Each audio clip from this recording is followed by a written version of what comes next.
Hi, my name is Emily Kent and I'm a freshman, and this is my first year in the Life Design program. When I first came to LDL in the beginning of the year, Mr. Madden told us all that we had to pick a project that would be important to us. Immediately what I thought of was mental health.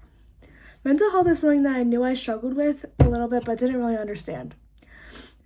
I had to balance all sports and school stuff while also keeping up with relationships at home and responsibilities, and it all just piled up a lot on me. Before this class and looking more into my stress and anxiety, I didn't really understand how much it affected me. On the outside, everything was fine, and on the inside, I was constantly dealing with overthinking, stress, anxiety, and feeling overwhelmed from school and sports. In my head, I minimized what I was going through and told myself it wasn't a big deal, because I thought it wasn't. If other people were able to handle stress so easily, why shouldn't I? But I realized the truth is that not everyone handles stress the same way, and I'm someone who struggles more with handling it. But then there was a shift in my project. I realized I wasn't alone. After talking to my friends, I realized that my friends struggled with similar problems of stress and anxiety from schoolwork and sports. Lots of people deal with similar stress and anxiety to me, including similar patterns of procrastination and feeling overwhelmed when lots of stuff piled up. That realization shifted my project from being about just myself and bettering my mental health and anxiety and stress to helping other people who deal with similar problems also feel better. So during this time, I was still researching and trying to figure out and learn more about mental health, stress, and anxiety, and I was researching a lot of coping mechanisms. And the ones that stuck with me were box breathing. Box breathing is one of the most common and popular coping mechanisms that has to do with breathing. Breathing coping mechanisms are good to calm your body and fully just recollect and have a fresh new perspective to whatever's stressing you out.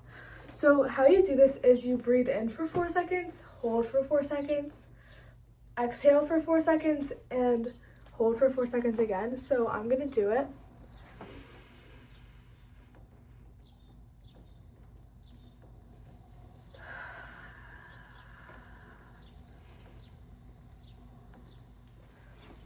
Yeah, and this helps if you are feeling super anxious or stressed out.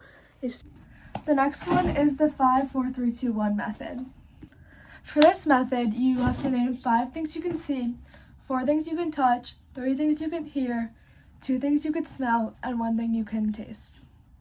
So I'm gonna do it. 5 things I see are my neighbor's car, the fence, the window, this sunscreen bottle, and my phone recording.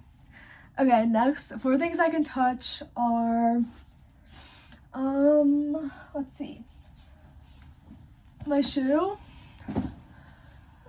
my brother's hat, let's see, what else, this bag, and let's see, my mom's jacket. 2 things I can smell are, I can smell the rain because it's raining outside, and I can smell my brother's mac and cheese that he just made.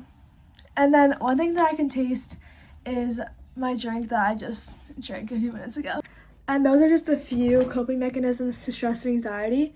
But to share all of the stuff that I researched, I posted a lot of these things on a social media page right here. It's on Instagram. So these are some of our posts. They consist of affirmations, quotes, coping mechanisms, relatable topics, just so people know they're not alone. So as you can see here. So all of these posts were made on Canva, and we researched all the information we put on each post. And if you want to check it out for yourself, this is our handle, Game On Stress Off.